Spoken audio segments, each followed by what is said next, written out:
uploaded and I wanted to do a video for you. It's a Longarm Quilting workday.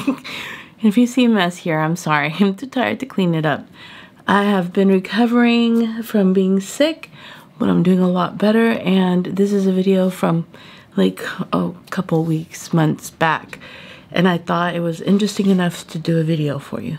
So let's get started. Good morning. It is like early, like 7 in the morning. I'm up and ready to go. I just showered, and I'm hoping to get like 3 quilts done before 12 o'clock. That's my hope. Usually I get started or get working around 1 or 2 o'clock in the afternoon, but today we're going to be doing poly batting.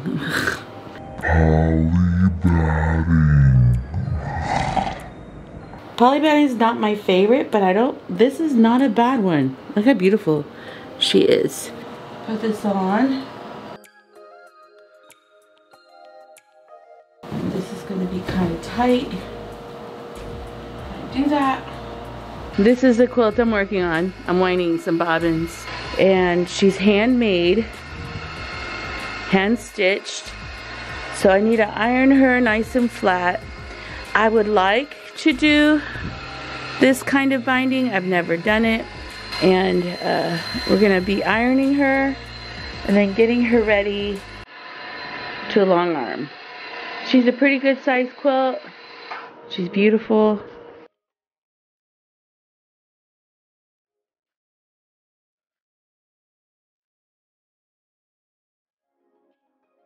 Quilted or sewed all this down. The long arm is already up and going. This is the design I'm putting on. I have prepped all my quilts. I have 2 quilts here, 4 quilts there, and 1 quilt there. I moved batting mountain. Hopefully with these quilts I'll go through some of that batting and these quilts and this one, because some clients don't care if I piece the batting. She rolled real pretty. She's a beautiful, sweet quilt, and sometimes I think hand piecers have more accuracy, but right now I'm having a slight issue here, which I'm gonna unstitch this right now, and then I just wet it and soaked it. And when you're dealing with this, you kind of like don't want to lose the shape that you have, but there's a lot of puddling. Look how clean and straight she is here. Now she is bowing down over there, but we just want her to keep on going straight. My favorite thing is an iron with steam. Now I don't have a lot of steam, but any steam will help. So this is what she looks like now that she's been ironed. I'm moving, there's still a little tiny bit of the fullness. You see a little bit here. So what I'm going to do is, while it's quilting, I'm going to be finger walking it. And I'm going to move the fullness inside the quilting.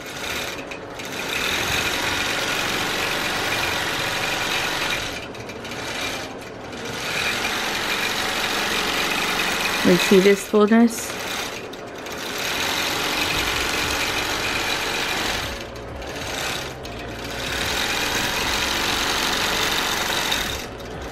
And now this is tacked down. And now she's completely good. I did see that she was dipping a bit, but I didn't think it was that bad.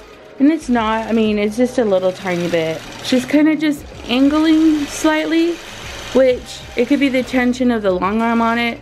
Look how beautiful this quilt is. Here's the last row, and you can see there's very slight puddling since I fixed it on the other row. And I'm just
efficient.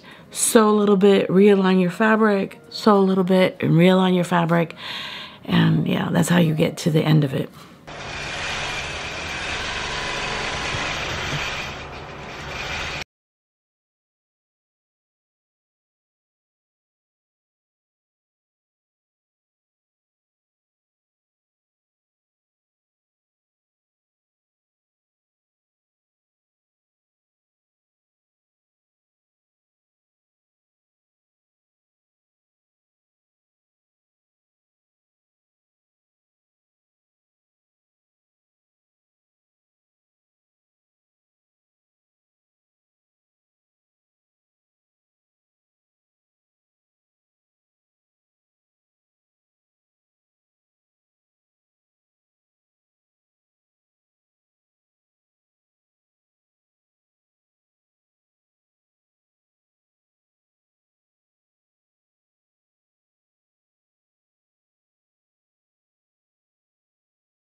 You're hearing my machine, I'm working.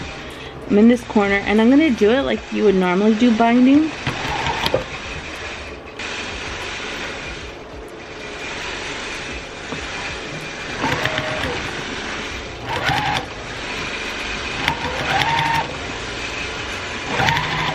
For the tail end, what I did, I measured across the fabric and I didn't do a 45-degree cut because I felt that would be too complicated. I added a 1/4 inch more, and then in adding a 1/4 inch, I sewed my tail end together, and that gave me that 1/4 inch smidge addition, gave me the ability to sew the curve, and it came out perfect. Then I just sewed the tail end of it and it sewed beautifully.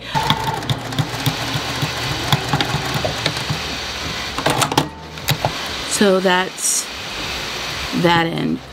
Now I was gonna iron all of it, and this way I could see how it folds.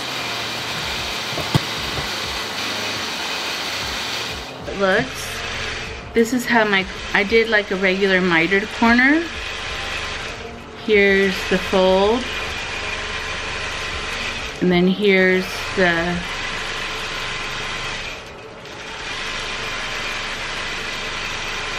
that area.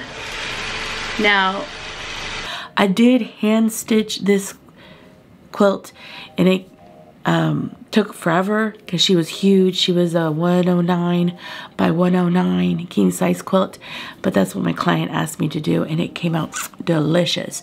I really am going to do scallop borders more because it came out beautiful.